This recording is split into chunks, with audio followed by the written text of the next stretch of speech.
Luis Pimentel puede dar inicio a su conferencia. Muy bien, buenas tardes. No sé si me escuchan, por favor. Sí, creo, ¿no? Sí le escuchamos, doctor Pimentel. Bien, bueno, buenos días ante todo. Gracias a Dios por permitirnos estar juntos compartiendo el día de hoy este tema muy importante y que está vigente pues actualmente en nuestro país con el problema de las elecciones de 3 presidentes o 4 presidentes en menos de 5 años y una serie de hechos que se han suscitado pues en plena pandemia y con actos de corrupción que parece que fuera una palabra de moda y que no se sabe pues cuál es el contenido, cuál es la fundamentación y cuál es el sistema mismo de corrupción, ¿no? O sea, para poder entender desde el punto de vista psicológico, hemos tratado de explicar cómo se da la corrupción, cómo se inicia la corrupción, cuál es el motor, cuál es el disparador para que las personas ingresemos a este delito que es la corrupción de funcionarios en la función pública. Con este preámbulo y agradeciendo pues al decano nacional Luis Pérez Flores, a la Junta Directiva del Consejo Directivo Nacional del Colegio de Psicólogos del Perú, por brindarme esta oportunidad de llegar a las personas, a los colegas, a los psicólogos y a todas las personas que están siguiendo pues este tema. Muy agradecido, gracias a todos y vamos a dar inicio pues al tema mismo de la psicología de la corrupción en la función pública. Este tema fue presentado en el 2016 en Lisboa, en Portugal, por el que habla, porque pertenezco a la Asociación Iberoamericana de Psicología Jurídica con sede en Madrid, España, donde soy vocal en la Junta Directiva y fue presentado, repito, en el 2016 en Lisboa, Portugal. Entonces, vamos a dar inicio. Siguiente slide, por favor. Siguiente slide. Vamos a definir lo que es la corrupción.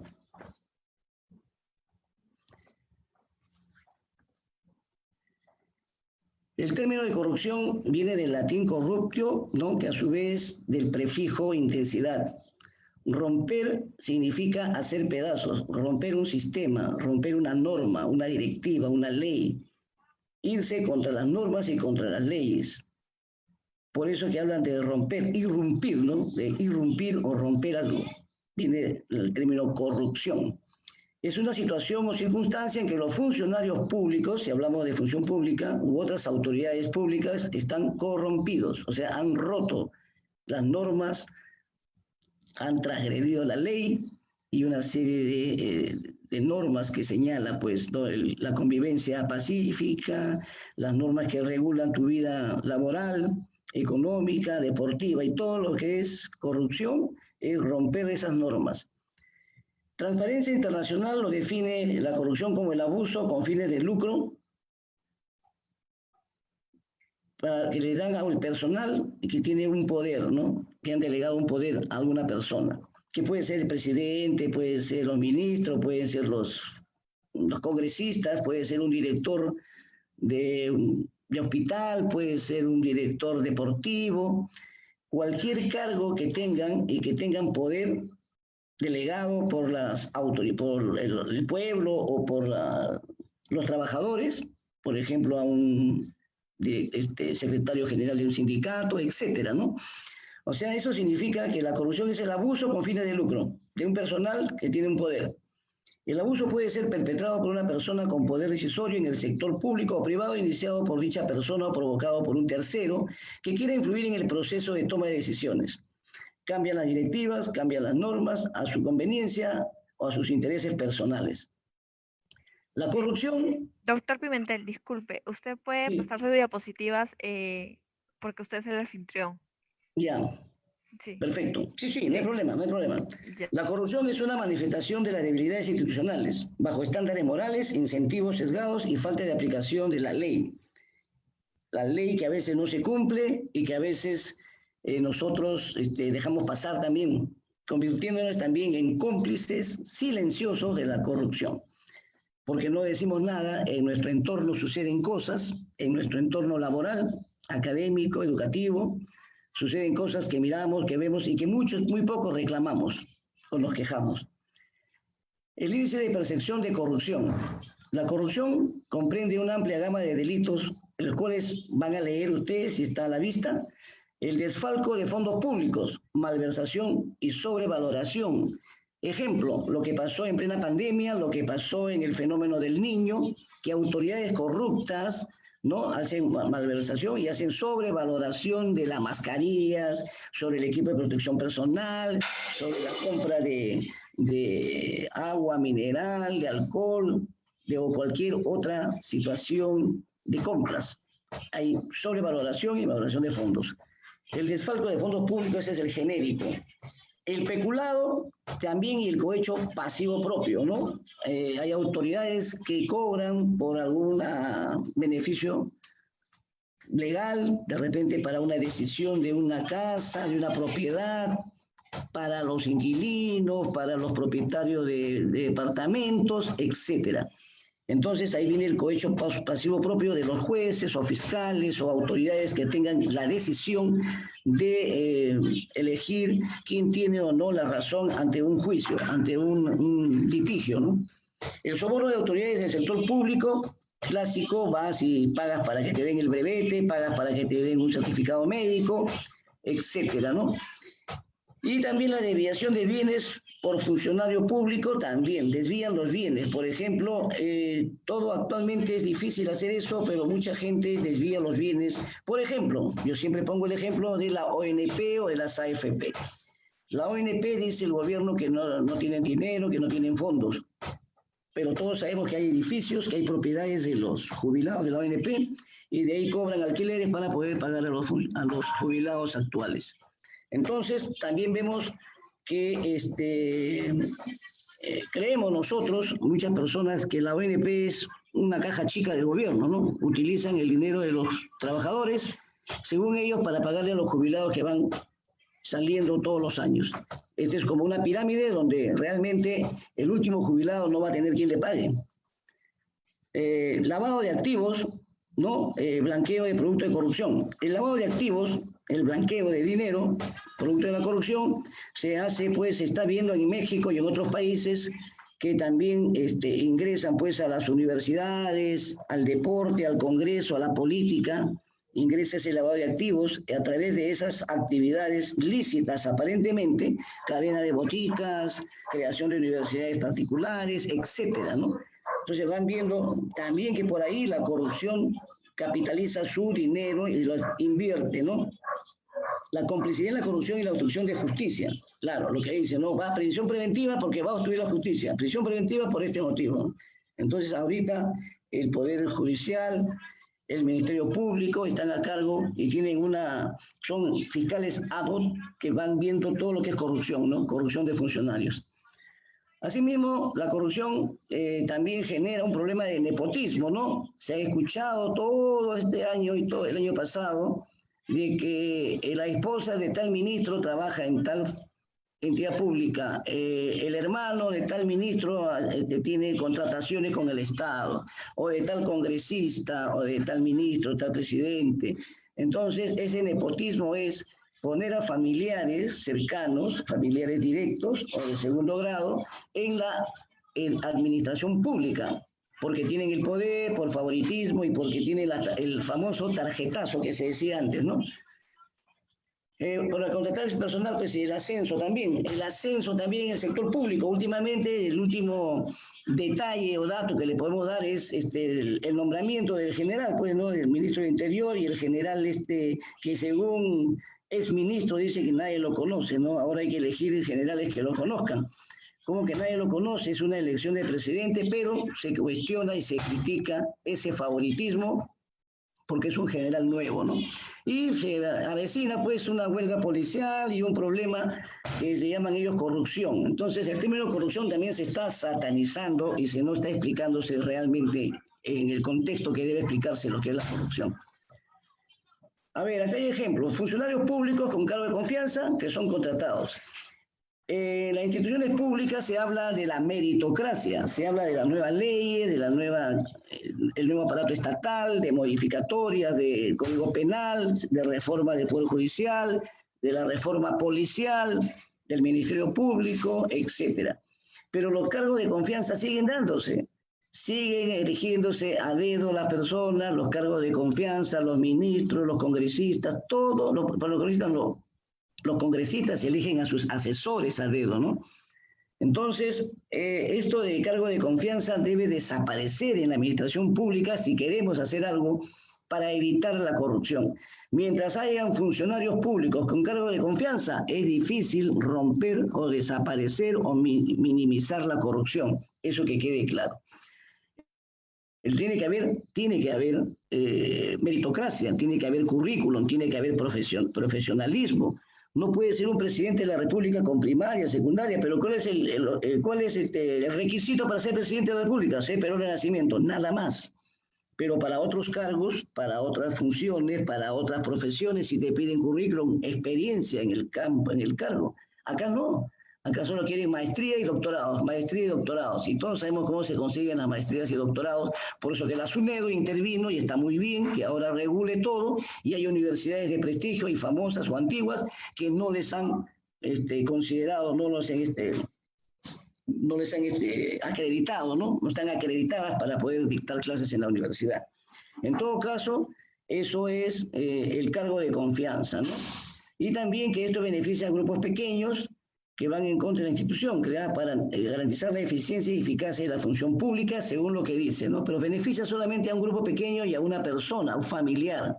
Entonces, esta corrupción se da, pues, se ve que los partidos políticos que ingresan al gobierno llevan a su gente y ponen a su gente en todos los cargos públicos, ¿no? En el Ministerio de Cultura, en el MIDES, en el MINDES, en todos los ministerios. Esa es una forma de compensar la campaña electoral que hicieron para que su partido llegue al gobierno. Eso también, ahora que se avecinan las elecciones generales, deben elegir a personas con capacidad, con profesionalismo, sin antecedentes penales, sin antecedentes procesales, etcétera, ¿no? Entonces, eso ya depende del ciudadano, de las personas. Por eso es importante saber esto, de que la corrupción va a favorecer a grupos pequeños y que tiene cuestiones particulares. Y también esta corrupción produce resultados injustos, ineficientes y antieconómicos. Perjudica la economía, la corrupción. Entonces, ¿cuántos millones se han llevado los 4 últimos presidentes? ¿Cuánto han robado? ¿Cuánto han jutreado, coimeado? Se está investigando todavía, no se puede sentenciar. Por eso que el presidente que ha salido, Vizcarra, va a postular como congresista, porque no hay una sentencia firme o confirmada. En consecuencia, todos están libres hasta que confirmen una sentencia, ¿no? Como el general Donaire, como el señor Inostroza, que está en España, etcétera, etcétera, etcétera.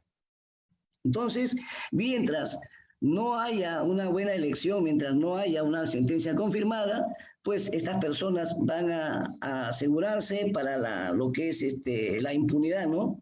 O que están metiéndose o están ingresando a la política y encubriéndose en la política para que esto quede impune, ¿no? Doctor Pimentel, no está pasando sus diapositivas. Sí, ahorita. Entonces, otros son obligados a pagar sobornos, se les niega el beneficio porque no pueden pagar, los que pierden licitaciones o suministran bienes de servicio, o sea, también los contratos. También hay ganancia cuando entran con un partido político, contratan a estas personas. Entonces, las personas no tienen que invertir algo. En un partido político son los que sufren, son los que reclaman, son los que van a cuestionar a cualquier funcionario público y le van a averiguar su vida. Por eso que ahorita es difícil tener un presidente de la República sin antecedentes, sin familia, sin nada, y que no haya ese riesgo de la corrupción. Es difícil, ¿eh?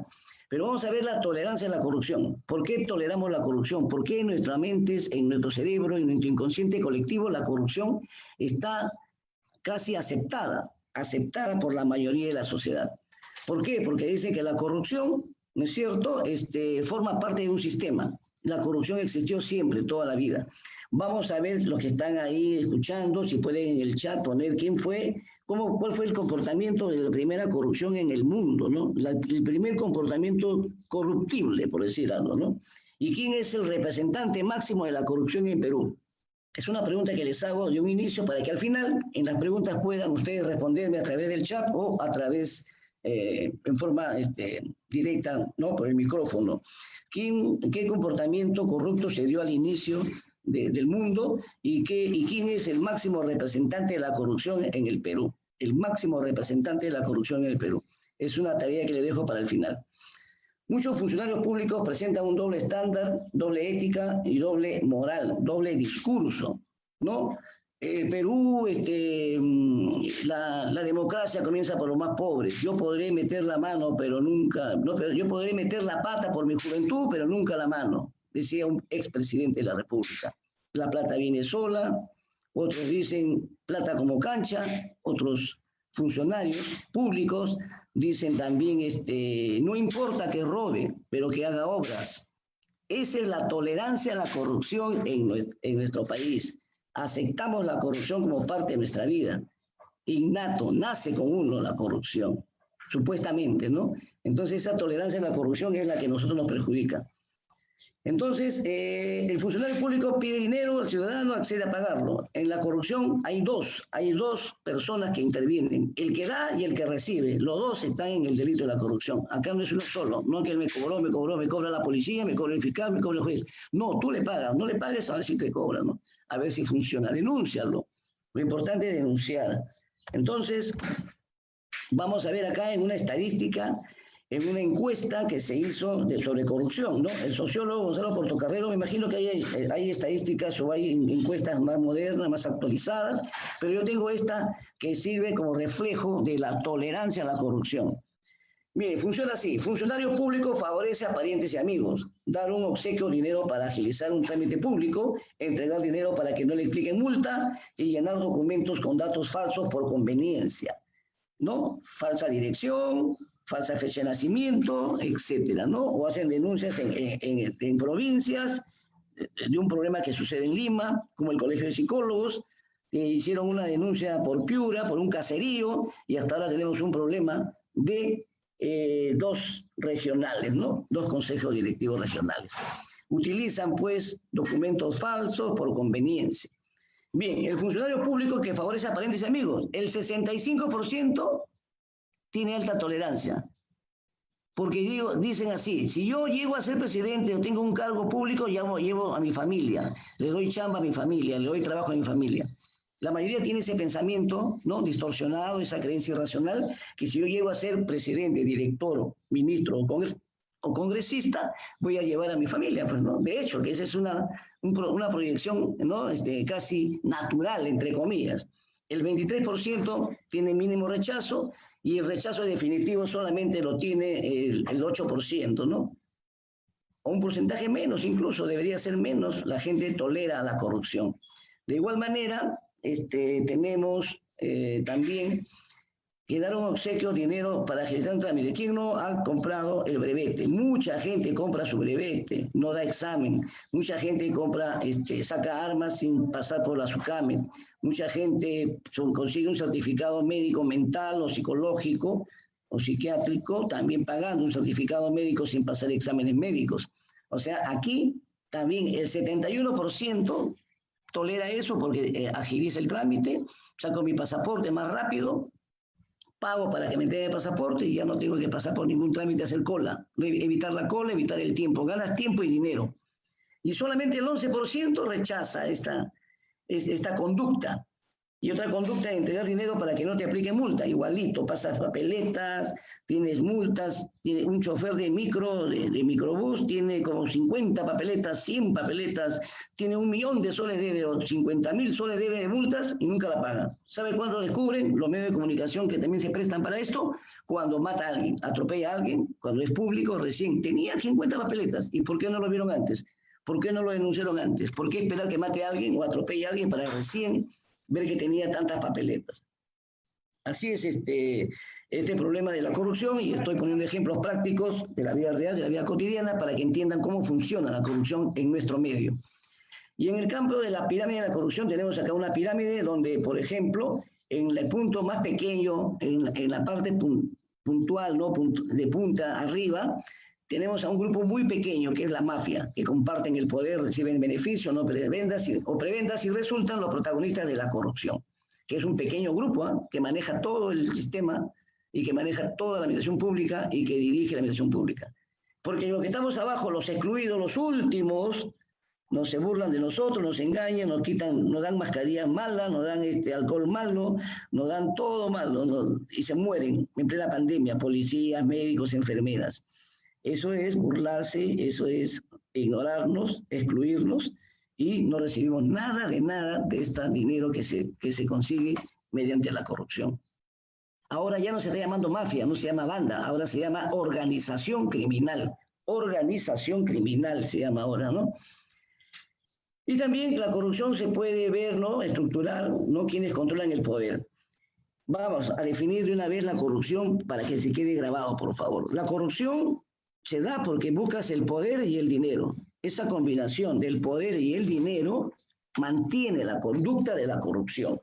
El poder y el dinero mantienen la conducta de la corrupción desde el punto de vista psicológico, cognitivo, conductual. ¿Me entienden? Entonces, mientras haya poder y dinero, la gente va a llegar a percibir la corrupción, evitar la corrupción, como dije muchas veces, en el Estado. Me corrompo, evito o renuncio, o me adapto. Me adapto, me corrompo o renuncio. ¿Qué hace la mayoría de ciudadanos? ¿Qué hacemos la mayoría que trabajamos en la administración pública? Nos adaptamos al sistema. Y somos cómplices silenciosos, porque todos sabemos lo que pasa dentro de nuestro entorno laboral. Entonces, las recompensas que puedas tener también, las ganancias secundarias que puedas tener en tu trabajo, también forma parte de la corrupción, ¿no? Sacar una papeleta de comisión de servicio y te vas a hacer un trabajo en la universidad o otro sitio, otro trabajo particular, en educación, en el limpio, donde sea, en la policía, haces otro trabajo particular y te ganas alguito, ¿no? Pero estás sacando la vuelta al Estado. Entonces, eso también forma parte de la corrupción, ¿no? Entonces, la ética, la moral, la doble moral, está pues definida y bien estudiada por Colbert, ¿eh? Pueden ingresar, leer a Colbert, ¿no? Señala que las personas actúan correctamente no por sus valores, sino por el miedo a las consecuencias. Esto corresponde al nivel preconvencional de la moralidad. Colbert señala también cómo se inician las conductas de niños para entrar a la corrupción, cómo marca eso, ¿no? Por ejemplo, jugar bolita, jugar trompo, algún juego de niños, fulbito o fútbol, también. Saca un jugador, pone otro jugador más experimentado, qué sé yo. Hay engaños o mentiras en los juegos de dados, juegos de casinos, en los juegos que inician los niños. Ahí comienza la trampa, ¿no? Ahí comienza el engaño y la mentira y comienzan los inicios de la corrupción, ¿no? Eso señala la doble moral, ¿no? Cómo va desarrollándose la moral en el niño, ¿no? En el juego, ¿no? El juego, en el estudio, cómo también se van generando esas conductas que pueden llamarse corruptibles de un niño, ¿no? Empezando, por ahí va empezando a engañar, ¿no?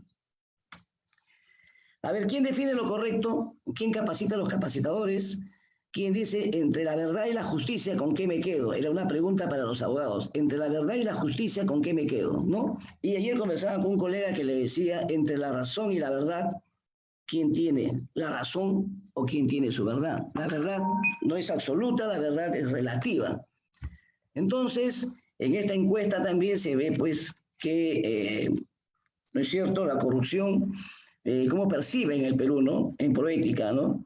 El 82%, el crimen organizado lograba infiltrarse en la política, que ahora está comprobado. Miren, este es el 2015, ahora está comprobado que están infiltrados en la política. El 38% a través de los mecanismos de financiamiento de campañas electorales. Está comprobado, ya no sería el 38%, yo me imagino que será el 80% que se infiltra en las campañas electorales. Está siendo investigado Fuerza Popular, está siendo investigado Humala, están siendo investigados todos los presidentes por las campañas electorales. Se está probado, se está probando, se está investigando. Un 22% de conexiones con funcionarios en puestos claves.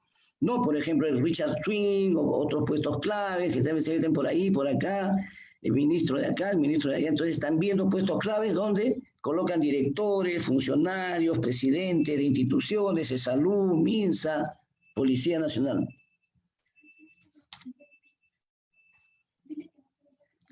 Señorita, dice que no se está viendo el PPT, un 22% de puestos claves, ¿no? Se ve la corrupción. Sí, doctor, le estoy comentando hace un momento que no se está proyectando los PPTs que usted está diciendo. ¿Por qué? ¿Qué pasa, señorita? ¿Alguna cosa?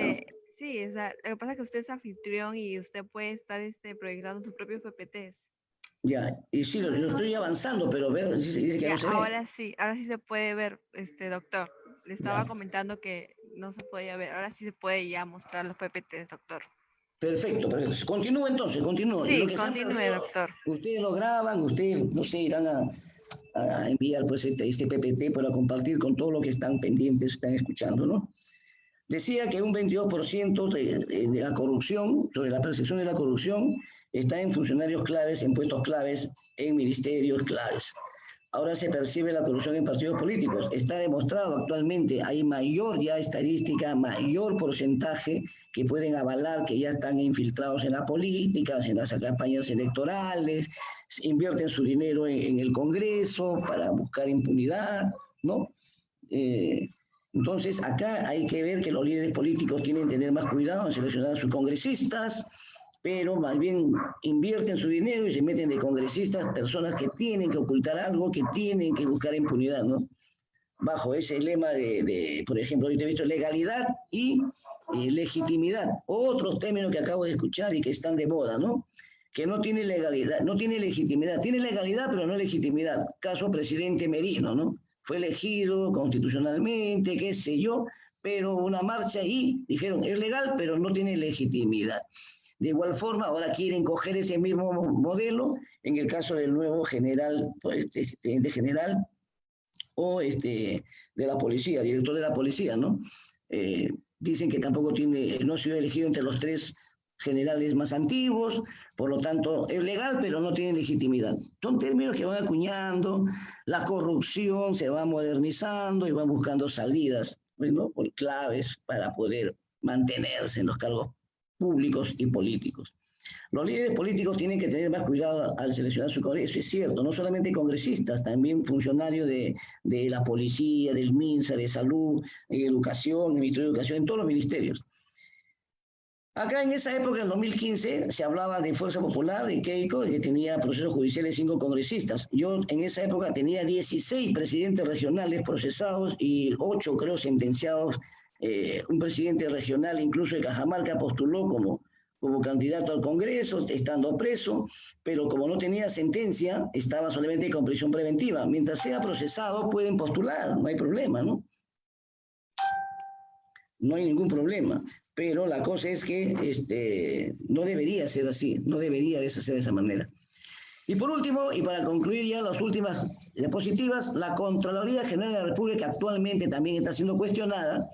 Tenía en esa época 7.300 denuncias de funcionarios que por corrupción, y de los cuales ellos al final de la gestión, solo 33 en la época, no sé si de este señor que provocó la vacancia, creo que sí, no recuerdo su nombre, en el chat me lo pueden poner, me pueden ayudar los que están escuchando, este congresista que inició la vacancia del presidente Vizcarra, estuvo pues, ¿no? Estuvo también en la Contraloría, y también dice acá 33 solamente sentenciados nomás. De 7.300 denuncias de corrupción, solamente 33 sentenciados. Según especialistas de esa época, del año 2015, hablando. El peruano está acostumbrado a la corrupción, puede percibir al mismo tiempo como cómplice y víctima de la corrupción, obtener beneficios o evitar sanciones. La gente se adapta al sistema, ¿no? Los peruanos han dejado de evitar la corrupción porque cada vez se convence más de que la situación no va a cambiar. ¿Por qué aceptamos la corrupción? Roba, pero hace obras, pero que haga obras. La plata viene sola, ¿no? No se cayó, se desplomó. Y así vamos, ¿no? Plata como cancha, y etcétera, etcétera, etcétera, de muchos términos que vamos a hacer un diccionario de esos términos para ver cómo se justifica, cómo se minimiza y cómo se racionaliza la corrupción. Otro mensaje que todos los días y todos los años nos dicen lo mismo, pero ahí está. Otorongo no come otorongo. Nadie puede cambiar el sistema. La corrupción, como le dije al inicio, ustedes van a decirme cómo se inicia la corrupción al inicio del mundo y quién es el representante de la corrupción, el mayor representante o uno de los mayores representantes de la corrupción en el Perú. El Poder Judicial, que es la institución que debe castigar la corrupción, es visto como la institución más corrupta. Más corrupta. Entonces, señores, creo que la corrupción no está sofisticada,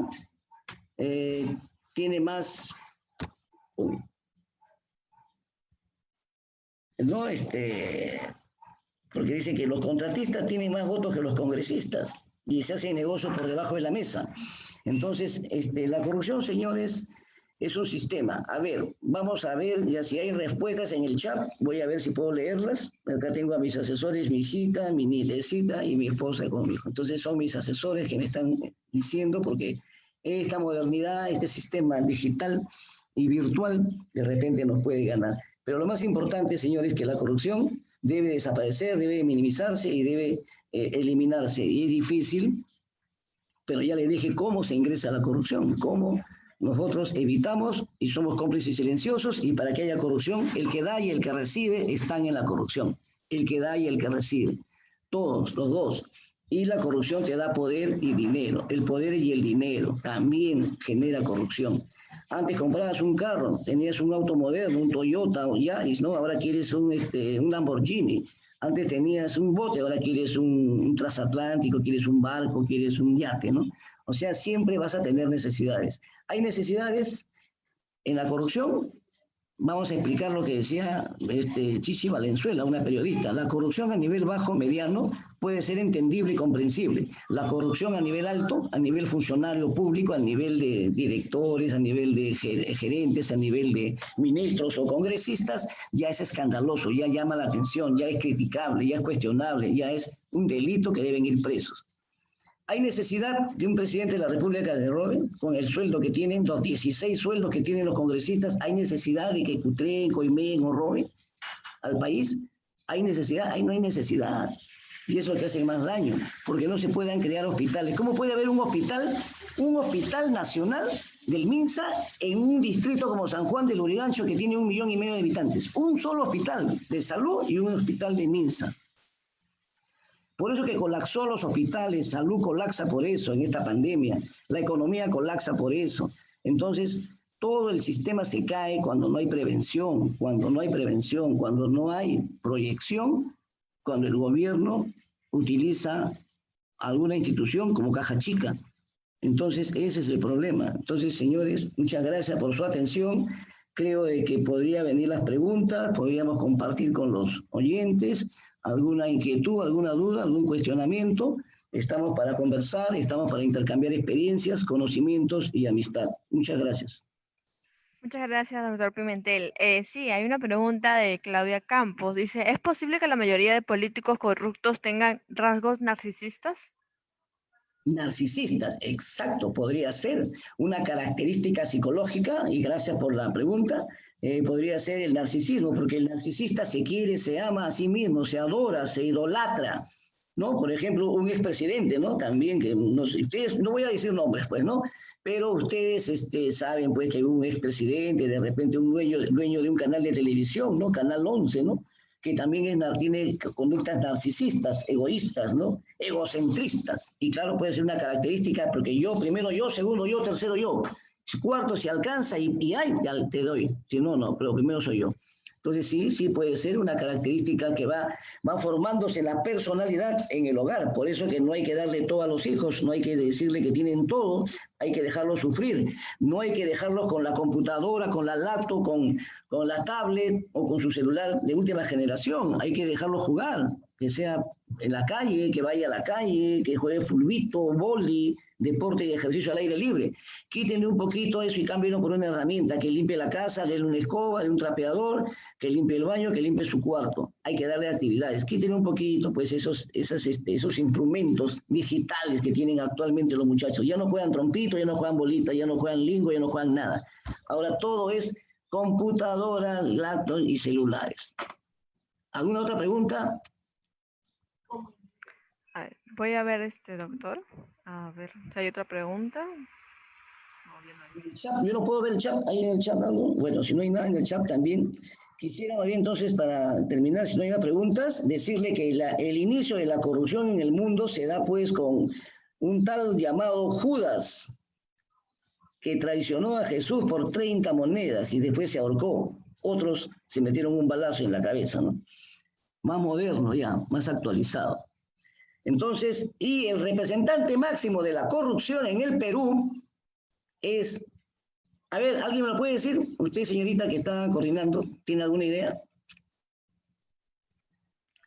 A ¿Cuál ver, es el máximo representante de la corrupción del Perú? así es. ¿Quién cree usted que puede ser? El expresidente Alberto Fujimori.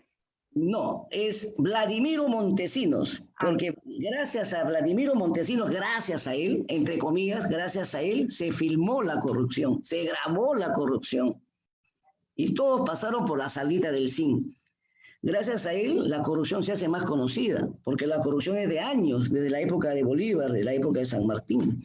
Tenemos 200 años de república y tenemos 200 años desde la corrupción, donde dan un decreto ley donde ya se dijo que el presidente Bolívar dijo pena de muerte a los funcionarios corruptos, pero esa ley lo modificaron, como han modificado los 16 sueldos, como que los congresistas no se atienden en salud, tienen sus clínicas privadas, tienen su gastos de instalación, cobran otro sueldo más, cobran por escolaridad, personas que son solteras, sin hijos, congresistas que son abuelitos, que son ancianitos y que ya no tienen hijos, pero cobran una escolaridad, un sueldo completo. Escolaridad, un sueldo completo. ¿Eso le parece bueno, o sea, correcto en todo caso, o justo o equitativo?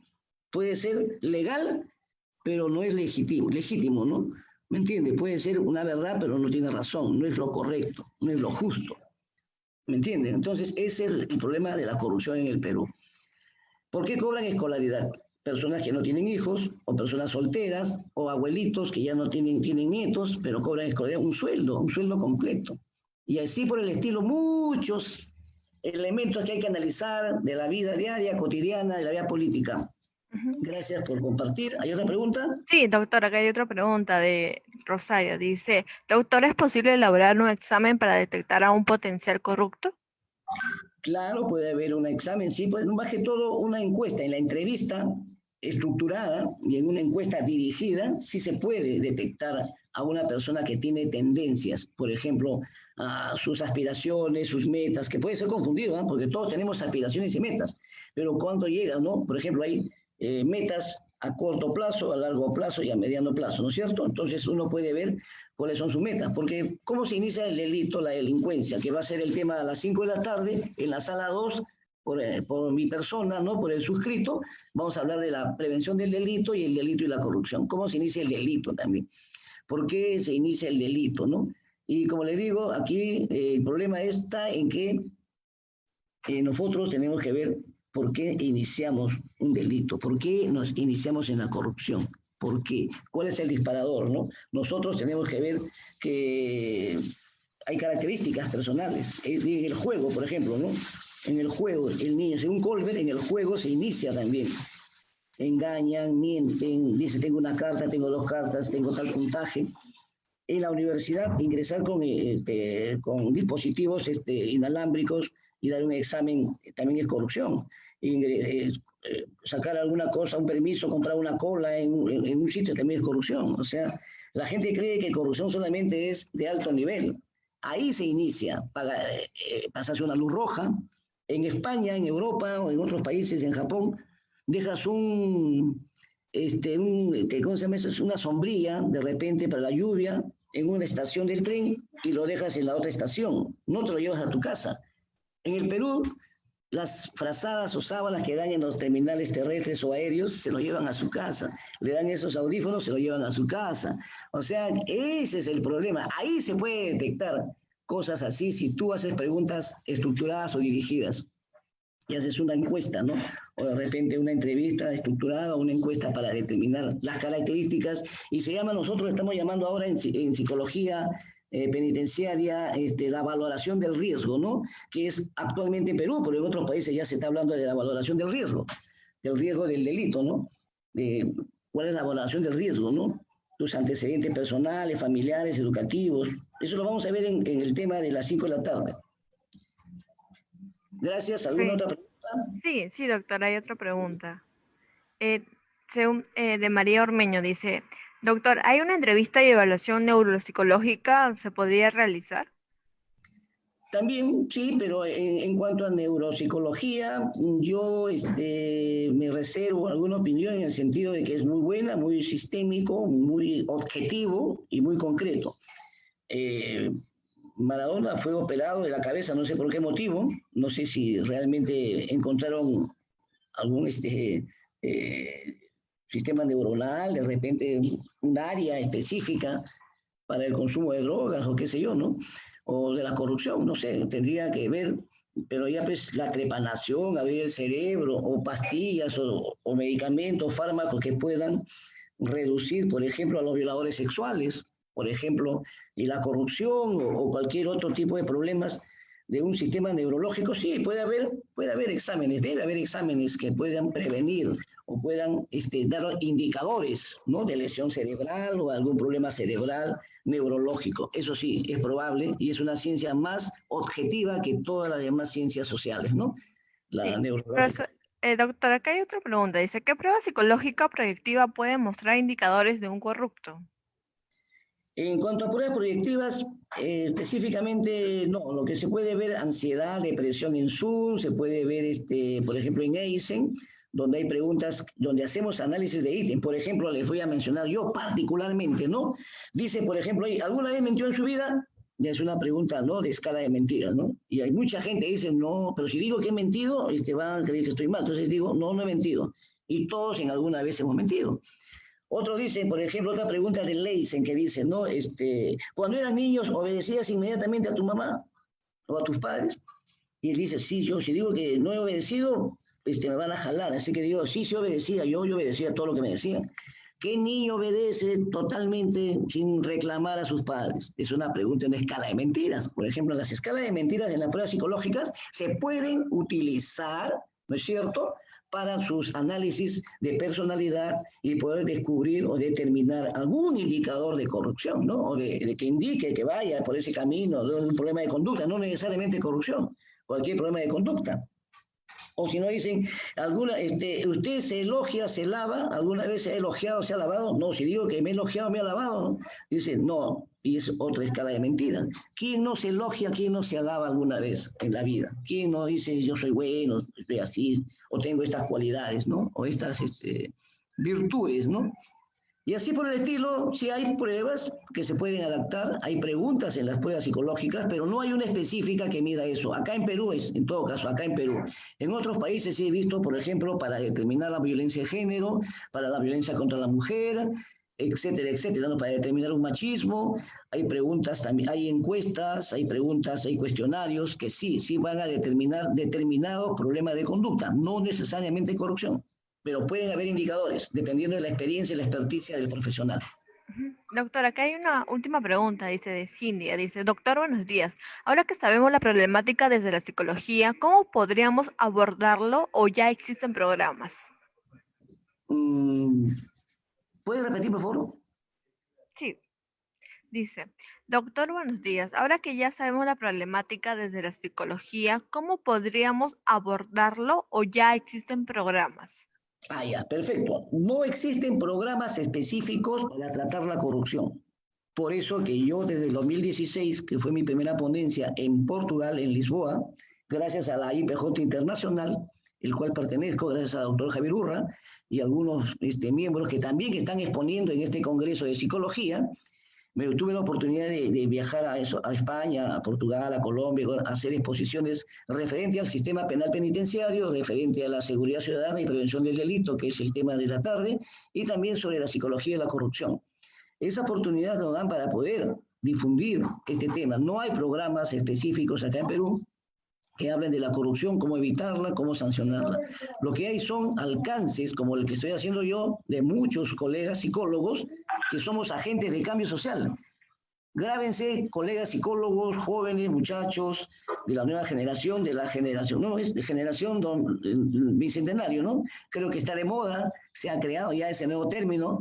A los jóvenes ya no le llamamos jóvenes o futuro del país, sino generación bicentenario. Bueno, ya los calificaron así, generación del bicentenario, pero tomen en cuenta que 200 años vivimos con la corrupción, 200 años con problemas económicos del país y 200 años que hemos vivido de repente engañados y el psicólogo tiene que ser agente de cambio social. Eso sí, grábenselo y fue lo primero que dije cuando salí de psicología de la universidad. Voy a ser un agente de cambio social.